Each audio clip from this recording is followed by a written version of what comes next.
கர்த்தராகிய இயேசு கிறிஸ்து நாமத்தில் உங்கள் அனைவருக்கும் வாழ்த்துக்கள். இந்த நாளுக்கு உண்டான அற்புதமான உயிருள்ள வார்த்தை லேவியராகமம் 26:13. உங்கள் நுகத்தடிகளை முறித்து உங்களை நிமிர்ந்து நடக்க பண்ண வைக்க போகிறேன். உங்கள் நுகத்தடிகளை முறித்து உங்களை நிமிர்ந்து நடக்க பண்ண வைக்க போகிறேன்.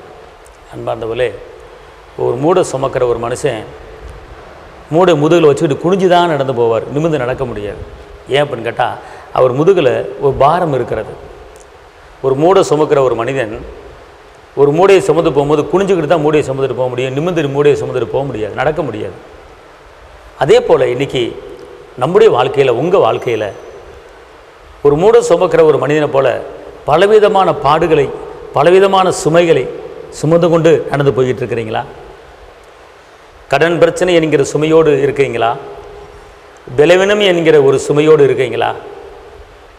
நெருக்கம் என்கிற ஒரு சுமையோடு இருக்கீங்களா? கர்த்தர் இன்றைக்கி ஒரு வார்த்தை சொல்கிறார் பாருங்க, உங்களை நான் நிமிர்ந்து நடக்க வைக்க போகிறேன். இதுவரை நீங்கள் சுமந்து குனிஞ்சு நடந்து போய்கிட்டு இருந்தால், நான் உங்கள் சுமையை இறக்கி வச்சுட்டு உங்களை நான் நிமிர்ந்து நடக்க வைக்க போகிறேன் அப்படிங்கிறார். நீங்கள் குனிந்து நடந்தது போதும் அன்பார்ந்தவர்களே, நீங்கள் தள்ளாடி நடந்தது போதும் அன்பார்ந்தவர்களே, உங்களை நிமிர்ந்து நடக்க வைக்க போகிறேங்கிறார். இன்றைக்கி நீங்கள் தினமும் பலவிதமான சுமைகளை சுமந்து கொண்டு போய்கொண்டு இருக்கீங்களா? இன்னைக்கு நீங்கள் சுமக்க வேண்டிய அவசியம் இல்லை. கர்த்தர் மேல் பாரத்தை வைத்து விடு, கலங்கி தவிக்காதே, அவரே உன்னை ஆதரிப்பார், அதிசயம் செய்வார்.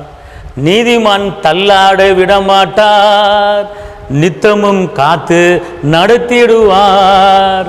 நீதிமான் தள்ளாட விடமாட்டார், நித்தமும் காத்து நடத்திடுவார். கர்த்தர் மேல் பாரத்தை வைத்து விடு, கலங்கி தவிக்காதீங்க, அவரே உங்களை ஆதரிப்பார். இன்னைக்கு அதிசயம் செய்வார், இன்னைக்கு அதிசயம் செய்வார். அன்பார்ந்தவர்களே, உங்கள் சுமைகளை அவரிடத்தில் இறக்கி வைங்க. வருத்தப்பட்டு பாரம் சுமக்கிறவளை எல்லாரும் என்கிட்ட வாங்க, நான் உங்களுக்கு இளைப்பாறுதல் தருவேன் என்று இயேசு மகாராஜா சொல்கிறார். நீங்கள் சுமக்காதீங்க, நான் சிலுவையில் உங்களுக்காக எல்லாவற்றையும் சுமந்து விட்டேன் என்று இயேசுவானவர் சொல்கிறார். நீ சுமக்க வேண்டியதில்லை, நான் சுமந்து விட்டேன் சிலுவையிலே, நான் ரத்த சிந்திட்டேன் அப்படின்னு ஏசப்பா சொல்கிறாரு. அதனால் ஏசப்பா வார்த்தை இன்னைக்கு உங்கள் மேலே கடந்து வருகிறது. மகனே மகளே, உனக்காக நான் சிலுவையை சுமந்தேன்னு சொல்லி இயேசுவானவர் சொல்கிறாரு. அதனால் நீங்கள் சுமக்க வேண்டியதில்லை. கர்த்தர் உங்களை இன்னைக்கு எந்த இடத்துல வெக்கப்பட்டு தலை குனிஞ்சு நடந்தீங்களோ அந்த இடத்துல நிமிர்ந்து நடக்க வைக்க போறாரு. அதுதான் ஏசப்பா நீங்க செய்ய போறாரு. ஹல்லேலூயா. அதனால் கவலைப்படாதீர்கள், கர்த்தர் பெரிய காரியத்தை செய்வார். உங்களுக்காக நான் ஜெபிக்கிறேன். கிருபையுள்ள தேவனே, மகிமையுள்ள தேவனே, அற்புதமுள்ள தேவனே, அதிசயமானவரே, அப்பா உம்மை வாழ்த்துகிறோம், உம்மை போற்றுகிறோம், உம்மை உயர்த்துகிறோம்.